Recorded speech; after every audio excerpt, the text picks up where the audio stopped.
नमस्कार। हिंदू पौराणिक कथाओं की दुनिया में तीन नाम हैं जो बार बार सामने आते हैं: नरसिंह, हनुमान और कृष्ण।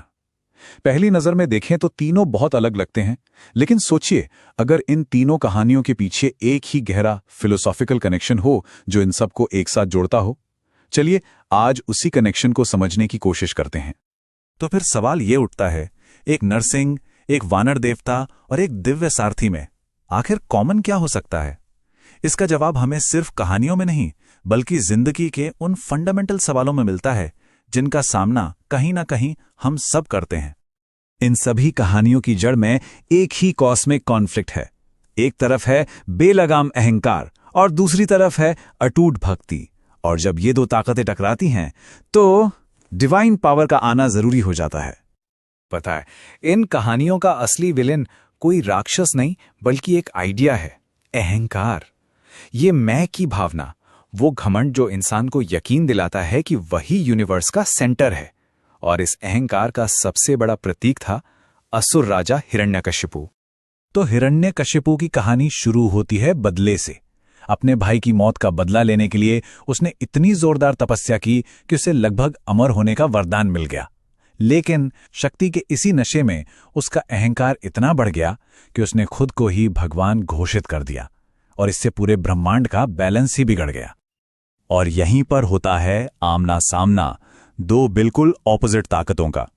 एक तरफ है अहंकार जो कहता है मैं ही भगवान हूं, जैसा हिरण्यकशिपु ने किया, और दूसरी तरफ है भक्ति, मतलब प्रहलाद और हनुमान जैसा निस्वार्थ समर्पण जो एक हायर पावर में विश्वास रखता है।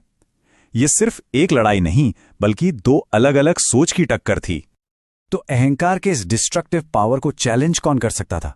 जवाब था भक्ति। यह सिर्फ पूजा पाठ नहीं है, ये एक गहरा निस्वार्थ प्रेम और सरेंडर है। और विडंबना देखिए, इसका सबसे शक्तिशाली उदाहरण हिरण्यकशिपु को अपने ही बेटे प्रहलाद में देखने को मिला। एक पिता का अहंकार इस हद तक पहुंच गया कि हिरण्यकशिपु ने अपने ही बेटे को मारने की हर मुमकिन कोशिश की। उसे पहाड़ से फिकवाया, जहर पिलाया, हाथियों से कुचलवाना चाहा और आखिर में अपनी बहन होलिका के साथ आग में भी बिठा दिया। लेकिन हर बार प्रहलाद की अटूट भक्ति एक शील्ड की तरह सामने आ गई, और अपने बेटे को हर बार बचता देख हिरण्यकशिपु का गुस्सा और भी भयानक होता गया। और फिर आया क्लाइमैक्स। गुस्से से भरे हिरण्यकशिपु ने चीख कर पूछा, कहां है तेरा विष्णु? क्या वो इस बेजान खंभे में भी है? प्रहलाद ने उतनी ही शांति से जवाब दिया, हां पिताजी, वो इस खंभे में भी हैं। बस अहंकार और गुस्से में अंधे हो चुके राजा ने अपनी पूरी ताकत से उस खंभे पर गदा से हमला कर दिया। यहीं से कहानी एक ऐसा मोड़ लेती है जो हैरान कर देता है, क्योंकि जब समस्या लगभग इम्पॉसिबल हो तो उसका समाधान भी असाधारण ही होता है। यहां सिर्फ समाधान नहीं बल्कि समाधान का तरीका सब कुछ था। और यहीं पर अवतार का कॉन्सेप्ट आता है। ये एक तरह का डिवाइन प्रॉब्लम सॉल्विंग मैकेनिज्म है। जब अहंकार से पैदा हुई कोई प्रॉब्लम इतनी बड़ी हो जाए कि उसे सुलझाना नामुमकिन लगे, तो उसे सुलझाने के लिए परमात्मा खुद एक विशेष रूप लेकर आते हैं। और नरसिंह अवतार का समाधान तो किसी ब्रिलियंट पजल को सॉल्व करने जैसा था, एकदम परफेक्ट। हिरण्यकशिपु का लगा कि उसने सारे लूप होल्स बंद कर दिए हैं, मौत ना दिन में हो ना रात में, तो नरसिंह गोधूली वेला मतलब शाम के वक्त आए, ना अंदर ना बाहर, तो वो महल की दहलीज पर आए। हर एक शर्त का एक ऐसा तोड़ निकाला गया जो नियमों के दायरे में भी था और अहंकार को चकनाचूर करने के लिए काफी भी।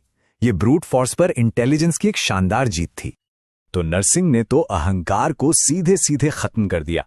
लेकिन क्या अहंकार से लड़ने का यही एकमात्र तरीका है?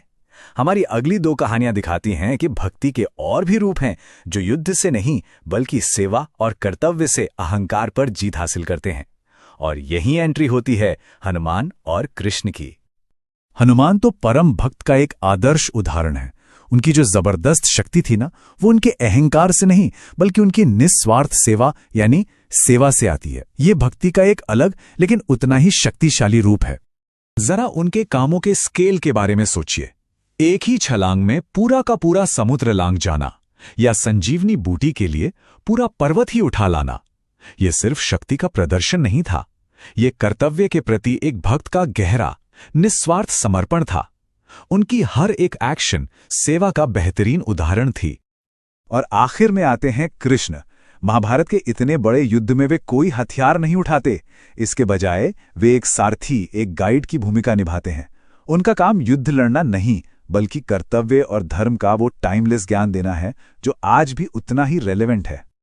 भगवद गीता का ये शायद सबसे प्रसिद्ध उपदेश है। कृष्ण अर्जुन से कहते हैं कि तुम्हारा अधिकार सिर्फ अपना कर्तव्य यानी कर्म करने पर है, उसके फल पर नहीं। अब सोचिए ये अहंकार पर कितना बड़ा प्रहार है, क्योंकि अहंकार तो हमेशा फल से, रिजल्ट से जुड़ा होता है। असली आजादी तो फल की चिंता किए बिना अपना काम करने में है। तो जब इन तीनों कहानियों को एक साथ जोड़कर देखते हैं तो क्या तस्वीर सामने आती है? हम समझते हैं कि असली जीत किसी विलेन को हराने में नहीं है। जीत का सच्चा मतलब कहीं ज्यादा गहरा है, एक फिलॉसफिकल लेवल पर।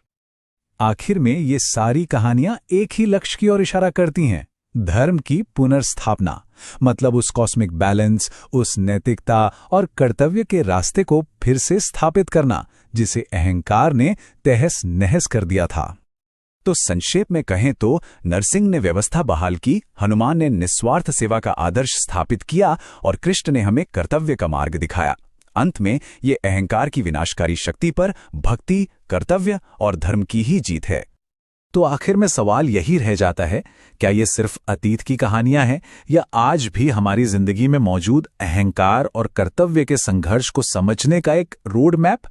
शायद इन प्राचीन कथाओं में आज के लिए भी कोई बहुत गहरा संदेश छिपा है।